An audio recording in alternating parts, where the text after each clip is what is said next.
YouTube.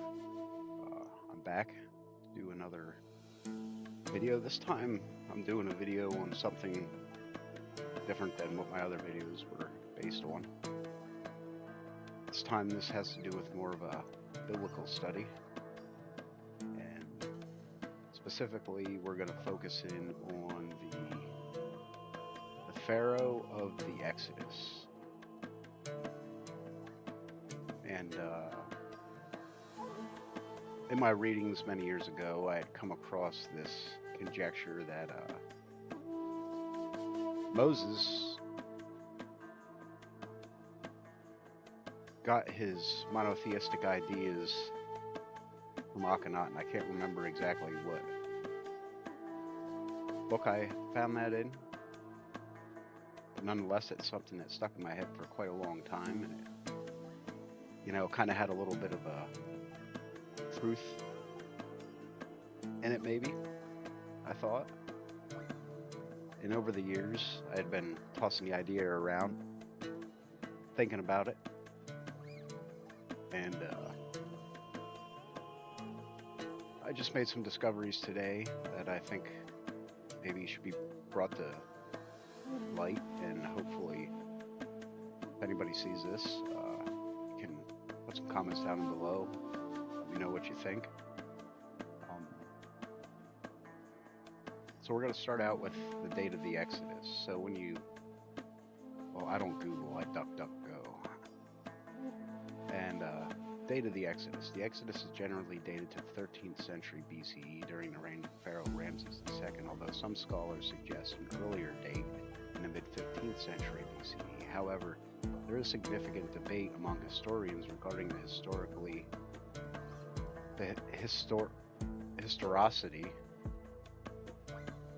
and exact timing of the event.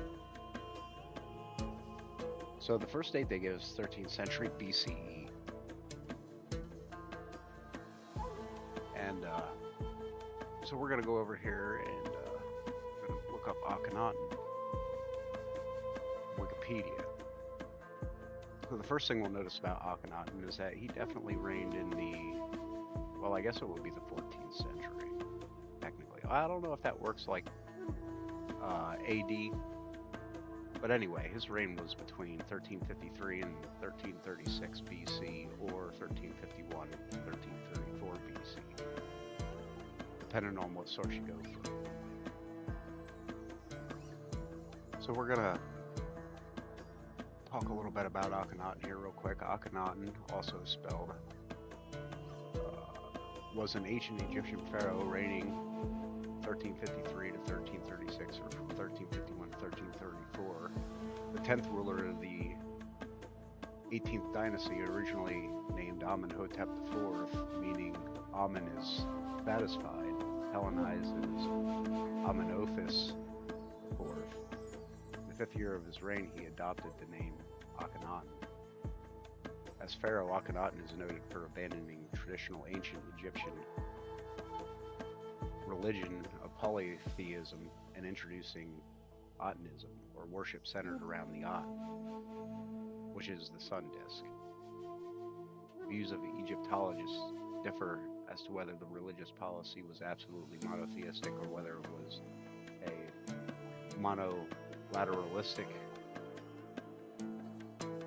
monolatristic,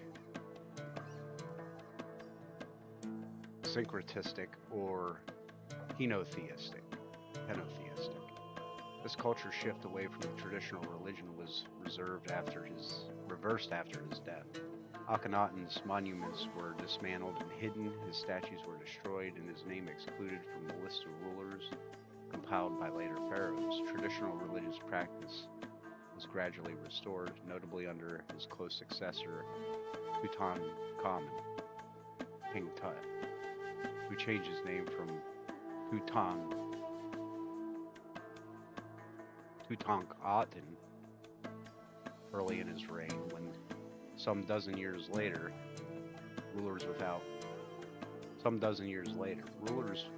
without clear rights of succession from the 18th dynasty founded a new dynasty. They discredited Akhenaten and his immediate successors, and referred to Akhenaten as the enemy or that criminal in archival records. So Akhenaten made a big shift from the traditional Egyptian religion to his new religion, Atenism, which again is the worship of the sun disk, thought to be a monotheistic religion.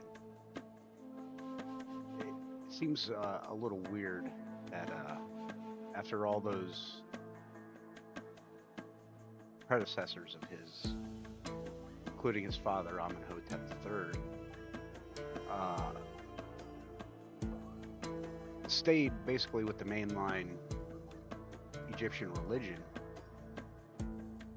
it would seem that something significant would have had to have happened for him to have made such a drastic shift in the religious alignment of the ruling class of Egypt, considering that the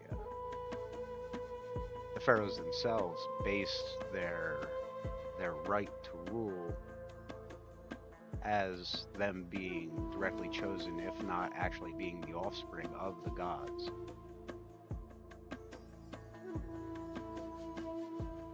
So it's definitely an anomaly in Egyptian history, and it makes a person kind of wonder why. Where did this come from? Again, like I said earlier, the resources that I had from an earlier time had stated that Moses might have somehow gotten his ideas from Akhenaten, but I believe it was the other way around. I believe Akhenaten was the one that was influenced by Moses and what he had witnessed. And I'm going to show a little proof here, and this is all conjecture on my behalf, but there's certainly some things that show up that make a person wonder. So there's a lot of information here about Akhenaten, but this is, as I was going down through this is one of the main things that stood out. And if you're familiar with the book of Exodus and the story of the 10 plagues, you'll see what I'm getting at right here. So in this little caption here, it goes on to read, Akhenaten's elder brother, Thutmose, shown in his role as high priest of Ptah, Akhenaten became heir to the throne after Thutmose died during their father's reign. And I thought, Thutmose was apparently the older of the two. And Akhenaten would not have been Pharaoh had Thutmose not died. And so I went over here to Amenhotep III.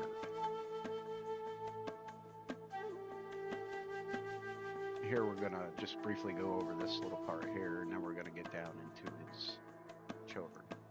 So Amenhotep III, also known as Amenhotep the Magnificent or Amenhotep the Great, and Hellenized as Amenophis III, was the 9th pharaoh of the 18th dynasty, according to different authors following the low chronology.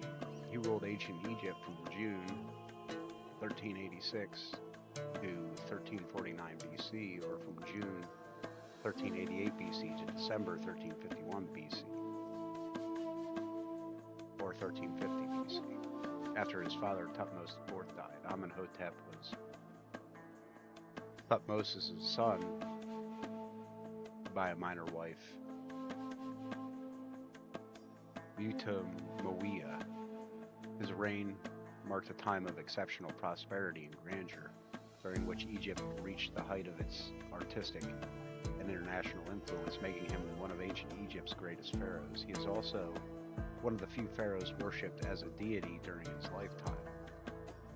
So he was an idol. That's what he was. Worshipped as a deity during his lifetime. When he died in the 38th or 39th year of his reign, he was succeeded by his son Amenhotep IV, who later changed his name to Akhenaten. Now, in my readings of Exodus, I've been through it a couple times, maybe 2 or 3. and different parts of it here and there throughout. So I've been in the Book of Exodus a few times. I had always assumed that the Pharaoh of Exodus, based on the story, had died in the incident at the Red Sea when the water was parted and the Egyptians chased the Hebrews into the valley of water that was cut through the Red Sea. And then when the Hebrews got out the other side, water closed in on Pharaoh and his cohort and destroyed them. So I had assumed that the Pharaoh was with him when he was destroyed. But it turns out when we go into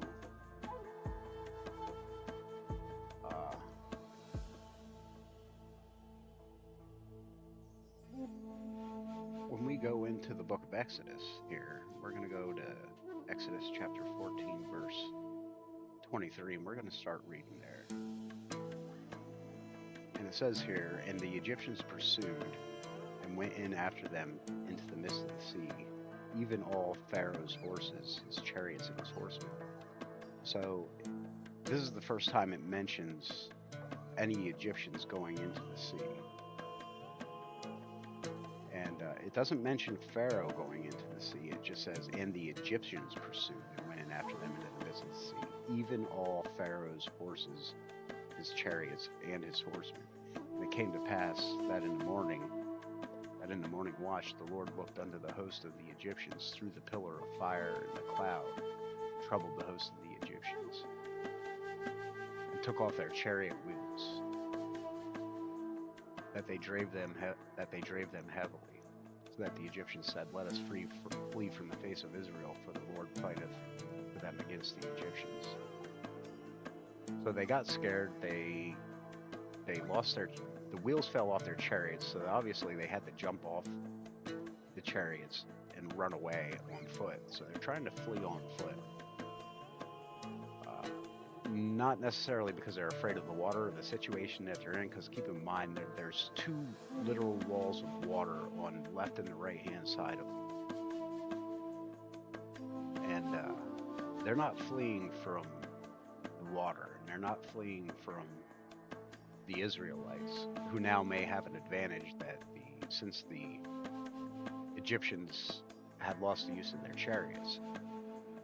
But they're fleeing because the Lord looked unto the host of the Egyptians through the pillar of fire and of the cloud. And that's what scared them. So there's a pillar of cloud in front of the Egyptians. And I don't know if they see like a set of eyes or what they see. But the wheels fall off their chariots and they see this thing in front of them, the Lord. And it scares them enough to turn around and start trying to run the other way. So that's the situation we're in right now. "And the Lord said unto Moses, Stretch out thine hand over thy sea, that the waters may come again upon the Egyptians, upon their chariots, and upon their horsemen.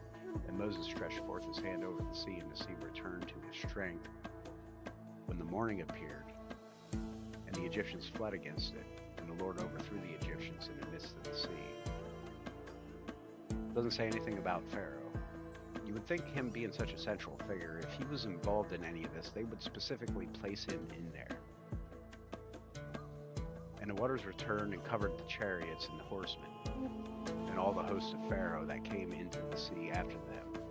There remained not so much as one of them." So here's another reference where it says, "And the waters returned and covered the chariots." So these are the things that were covered by the water: the chariots, the horsemen, and the host of Pharaoh. Not Pharaoh himself, the host. "There remained not so much as one of them." So no Pharaoh in the sea.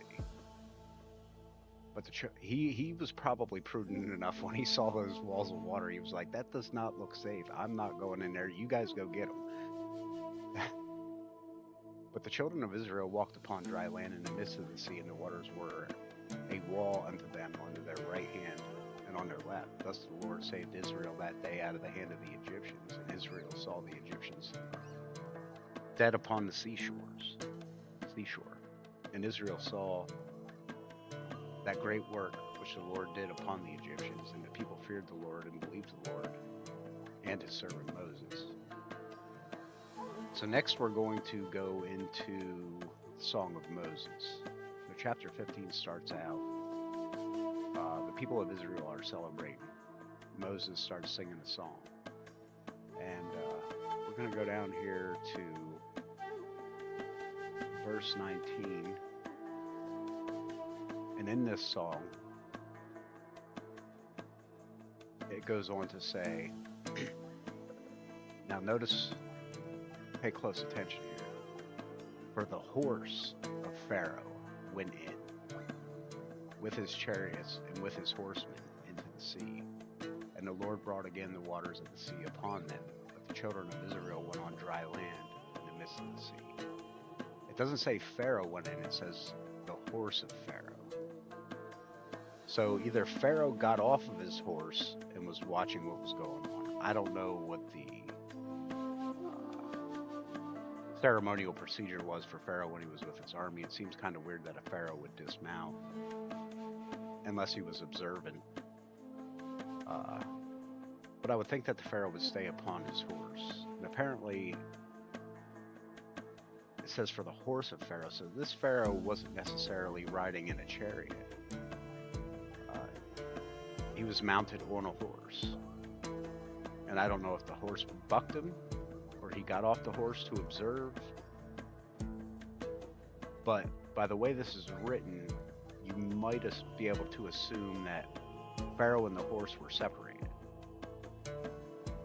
For the horse of Pharaoh went in with his chariots and with his horsemen into the sea, and the Lord brought again the waters upon the sea, brought again the waters of the sea upon them. But the children of Israel went on dry land in the midst of the sea. So I imagine Pharaoh standing there, probably with, there may have been other Egyptians that were behind him that were like a support, carried provisions and stuff for Pharaoh and his army. He was probably standing there with them. Nonetheless, he was dismounted off of his horse, and he's standing there watching his army going after the Israelites. And he sees the wheels fall off the chariot. He sees the men, and they're turning around and they're fleeing. I don't know if Pharaoh himself saw the Lord staring back at him through the pillar of fire or through the pillar of smoke. It doesn't say he was running away, but I imagine him standing on the shore looking out and watching this happen, and his men are running back without their chariots, and all of a sudden the water swallows them and they completely disappear, and as they drown and die off, they start floating to the top and washing up on the seashores. So Pharaoh, in his last act, stood there on the shore after ignoring the 10 plagues that he had already been through, and thought he was finally going to get one over on Israel, that he had them trapped out in the wilderness and they were confused, and he was going to fall upon them with his host and completely destroy them and wipe them out. And not only did that not happen, but in yet another reversal for Pharaoh, his whole entire army, and not just his army, but his horse, his prized royal horse, had been swallowed up. So Pharaoh is left horseless now. He's standing there, and now he has to take a horse from one of his men, or maybe he had a backup horse back there. But nonetheless, his prized horse that he used was taken, and he's standing there basically all alone with no army. Nothing left. At that point, if the Israelites had the ability, they probably could have turned around and just killed Pharaoh and the people that were with him. But my point that I'm trying to get across here is that Pharaoh was not destroyed with his host in the sea. And this is, again, conjecture. But based on, as we can see, based on the reading, we can assume that that is a plausible situation. So obviously Pharaoh is going to go limping back to Egypt, and at this point in time he's lost his firstborn son, he's lost his army, the country's a mess because of the 10 plagues. Pharaoh himself may even be going through the process of, who is this mysterious God that the Hebrews are worshiping? At this point in time, maybe I should start reassessing what I'm doing as far as my religious life. And maybe even convert and start worshiping this unknown God.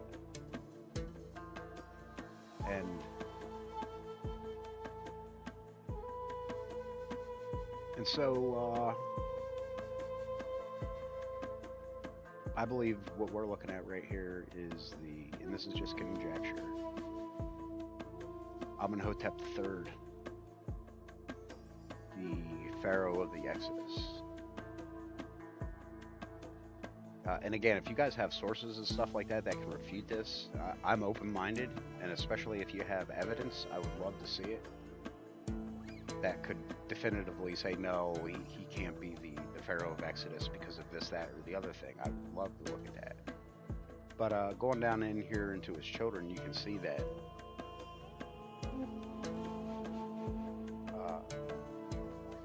Thutmose and Amenhotep IV, aka Akhenaten.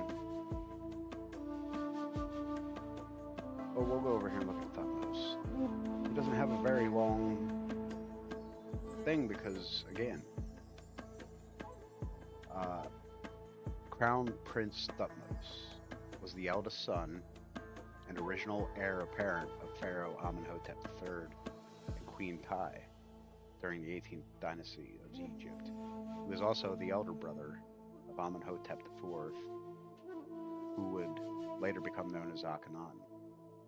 Early life. Not much is known about Thutmose's early life. Thutmose died relatively young, which left a lasting impact on the dynasty's line of succession. Although he was heir to Amenhotep III, his early death led to his younger brother Amenhotep taking over as crown prince. As such, this event is a direct precursor to the Atenist heresy, the Amarna letters, the eventual rise of Ramses II, and the changing roles of the kingdom's power.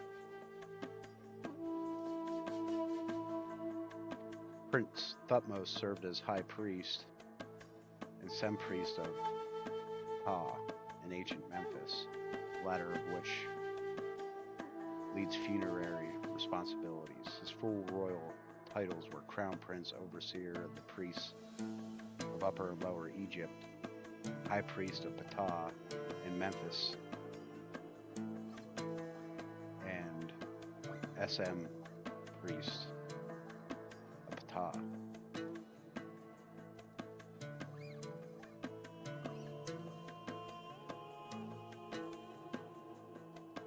Where was this? Oh, this is the main part I wanted to point out here.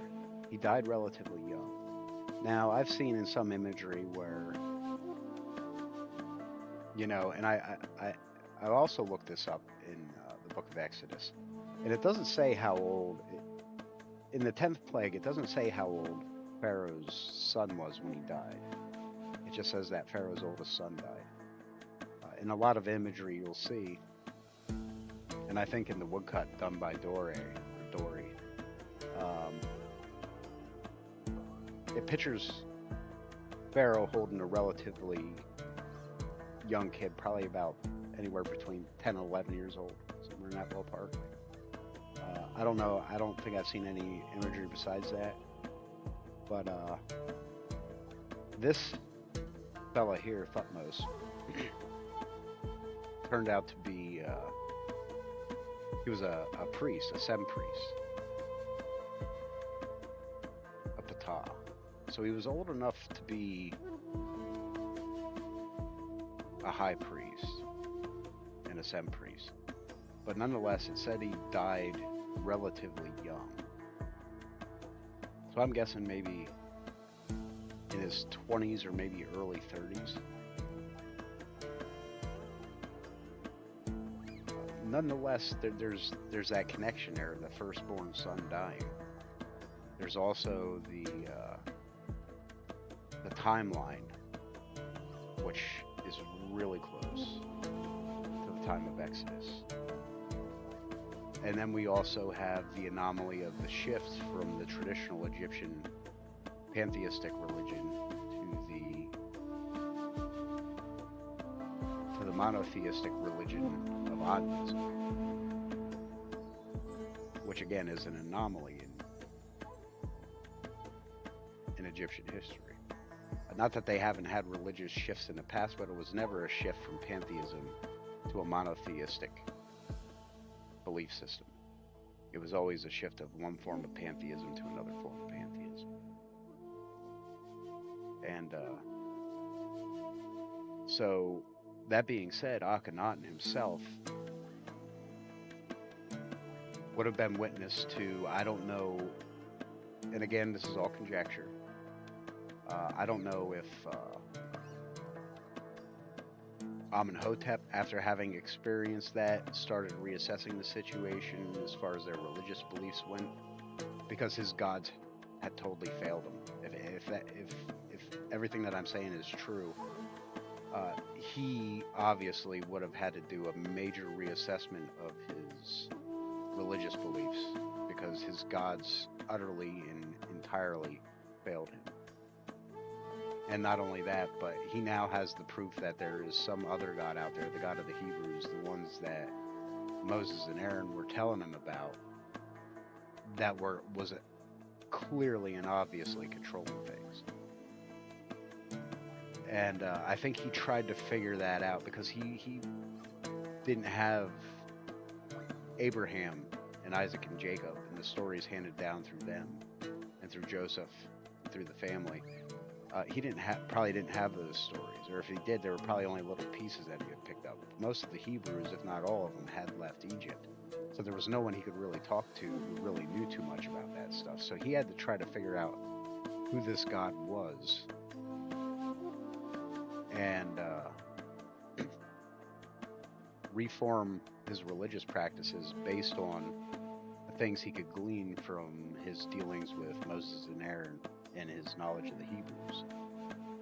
And basically, the main point that he could take away from that is that they only worshipped one God. They only had one God, the creator of the universe.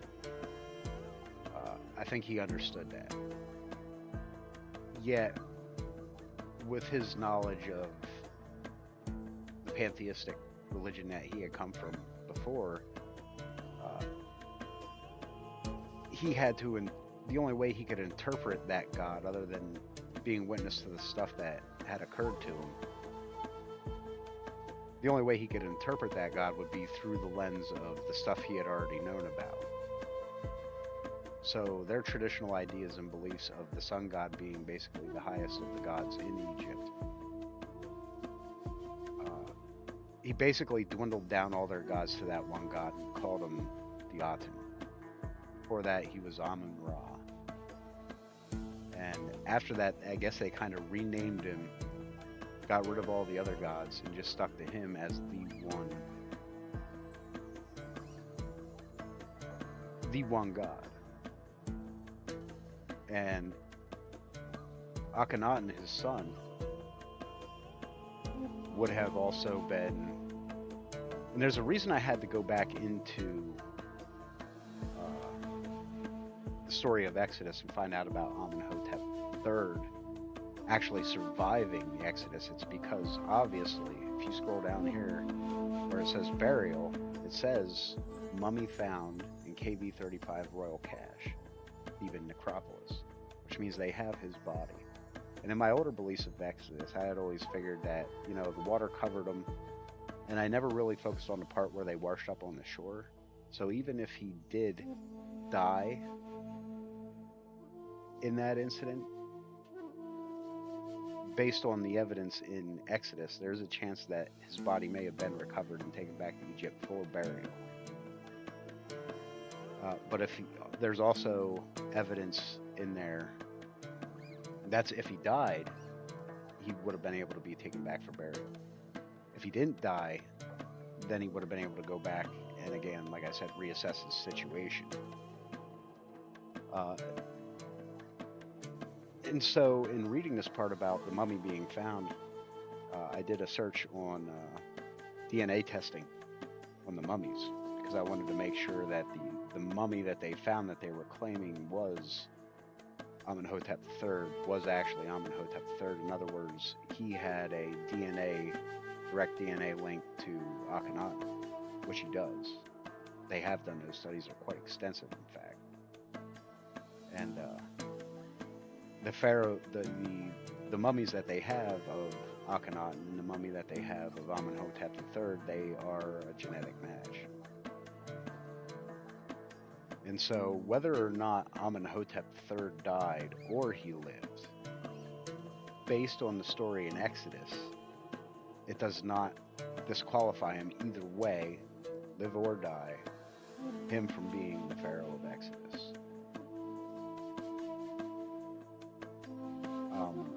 Now, if he didn't die, again, like I said, he went home to start to reestablish a new religion, which he was obviously passing on to Akhenaten, which obviously changed his name originally from, and that's a big shift. He originally changed his name from, what did they say it was? Oh, I can't remember. But his name wasn't originally Amenhotep IV. And then changed it to Akhenaten. So that's quite a big shift to rename yourself after that. And the reason that being is because this name here is associated with pantheistic belief, and the belief in the original Egyptian gods of the 18th dynasty. And since they were throwing all those away, and because he's named Amenhotep, you know that they were still practicing that religion while he was alive. He was brought up in that religion. He was brought up in that religion. So it's like, where did he get this idea that there was one God? And such a drastic change that he decides to even disassociate his name from that religion and rename himself Akhenaten.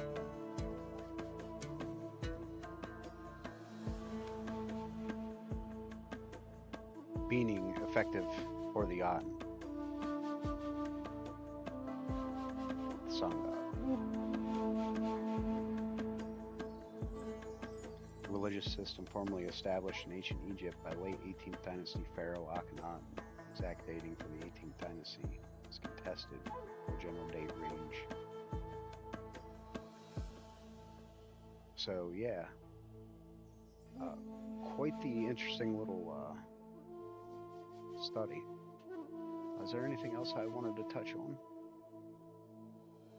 I don't think there is. Other than, obviously, Akhenaten gave birth to the most famous pharaoh of all time, and one of the most shortest lived. It's kind of weird that he is the most famous, yet the most shortest lived pharaoh that ever existed. And not only is he the most famous, but he comes from a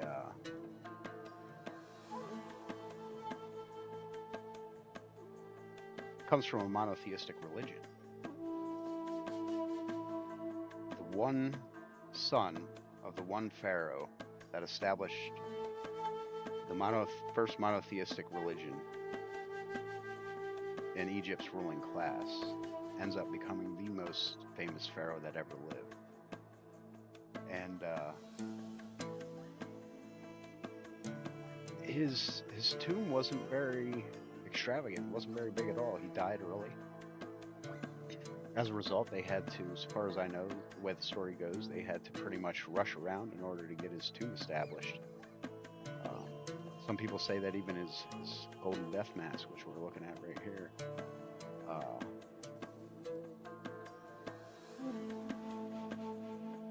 was borrowed. It was originally being designed for someone else. And because he had died so early, they didn't have time to produce such an extravagant piece of gold work. And so they took a piece that was being set up for someone else. In some cases, they even said, according to some sources, that it was supposed to be for a woman. I don't know where they get that from. I'm just saying what I've heard. But nonetheless, like I said, he is the first son of the first ruler of Egypt that established a monotheistic religion, and he ends up becoming the most famous pharaoh that ever lived, despite the fact that he pretty much had the smallest tomb in the Valley of Kings.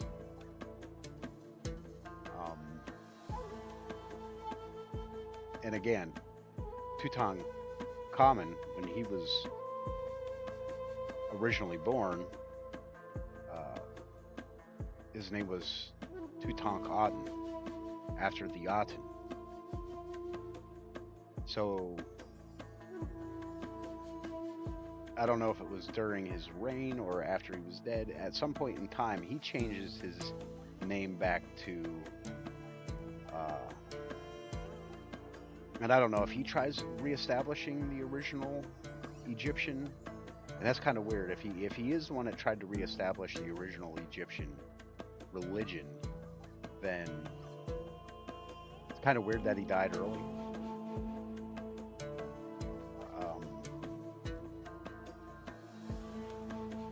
But it seems that that's what happened, because he changes his name from Tutankhaten to Tutankhamun. What we traditionally know as King Tut. We shorten it because all this stuff. It's just easier to say King Tut. But yeah, again, like I said, I don't know if he tried to reestablish the old ways, and as a result, he paid a price for it.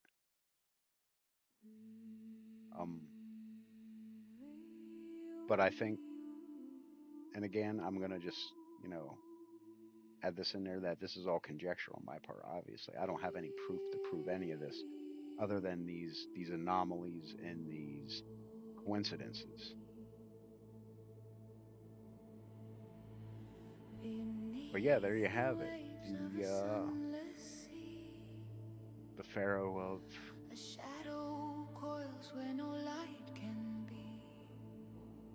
of Exodus.